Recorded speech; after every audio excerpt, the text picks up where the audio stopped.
पिछड़ा वर्ग एवं अल्पसंख्यक कल्याण विभाग में 84 लाख रुपए की छात्रवृत्ति घोटाला। विभाग के सहायक संचालक इतिशा जैन, डीडीओ क्रिएटर आशीष दुबे और लेखा प्रभारी शेखर रावत पर धारा 420, 409 के तहत एफआईआर दर्ज वर्ष 2021 और 22 और 2022 और 23 में अनेक फर्जी खातों में भुगतान का आरोप है।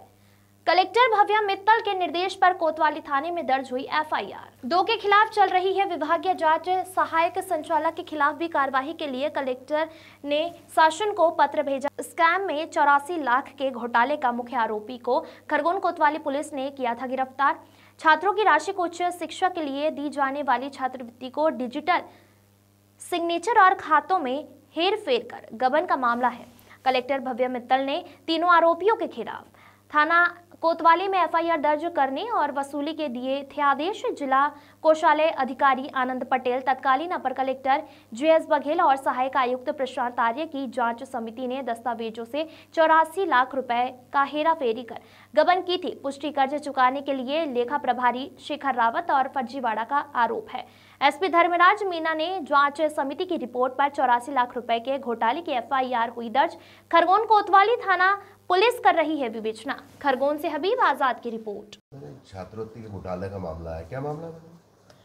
ओबीसी डिपार्टमेंट में करीबन 80 लाख से भी ऊपर की राशि जो है कि छात्रवृत्ति बिना प्रॉपर अनुमति के जारी हुई थी, जिसमें वसूली की कार्रवाई के लिए भी हमने निर्देश दिए थे। और ये मामला जांच में पिछले वर्ष में सामने आया था और उसके बाद ये एडीओबीसी को ये निर्देश दिए गए थे कि सहायक संचालक को कि वो इसमें एफआईआर करें। उनके द्वारा इसमें कोई एफआईआर की कार्रवाई नहीं की गई और डी की कार्रवाई भी नहीं की गई है।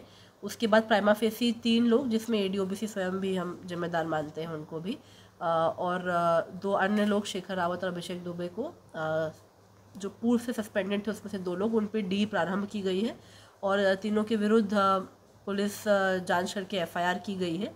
आगे जांच चल रही है, उसमें एक अरेस्ट भी हुए हैं। और क्योंकि एक इम्पॉर्टेंट मैटर है और इसमें क्रिएटर और अप्रूवर जो रहे थे, उसमें अप्रूवर ने अपने डिजिटल सिग्नेचर किसी और को हैंड ओवर कर दिए थे और ना प्रॉपर मॉनिटरिंग की, ना ये देखा कि जो है वो उनकी जिम्मेदारी थी कि पहले से ही उसको अपने निर्देश और मॉनिटरिंग के तहत ही करते। तो उनको जिम्मेदार बना के उसमें एफआईआर किया। आगे जो भी पुलिस जांच में निकलता है उस अनुसार न्यायालय में कार्रवाई होगी और साइमल्टेनियसली उनकी डी की कार्रवाई भी हो रही है, क्योंकि एडीओबीसी एक वरिष्ठ पद रहता है तो उनके विरुद्ध हमने सरकार को भी अवगत कराया है और उनकी डी वहीं से होगी। कब का मामला था? ये लास्ट ईयर में उजागर हुआ है। पिछले 2 वर्ष में जितने भी इश्यूज हुए थे उनको आइडेंटिफाई करके 80 लाख के ऊपर की गबन का मामला है। सर, एक छात्रवृत्ति घोटाले का मामला है, जांच हुई थी, कलेक्टर मैडम ने एफआईआर करने के भी आदेश दिए थे, क्या मामला था?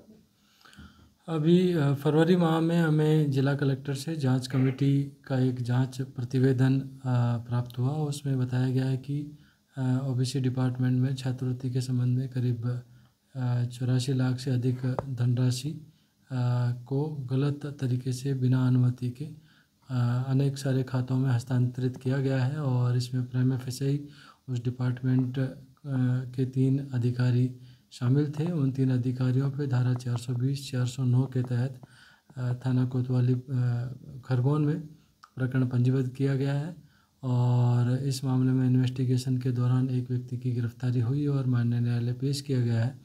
शेष 2 व्यक्तियों के संबंध में अभी इन्वेस्टिगेशन जारी है और जांच कमेटी से अन्य दस्तावेज और इस पूरी प्रक्रिया में की गई धनराशि के ट्रांजैक्शन के संबंध में वाउचर्स और बिल्स भी प्राप्त किए जाने शेष है।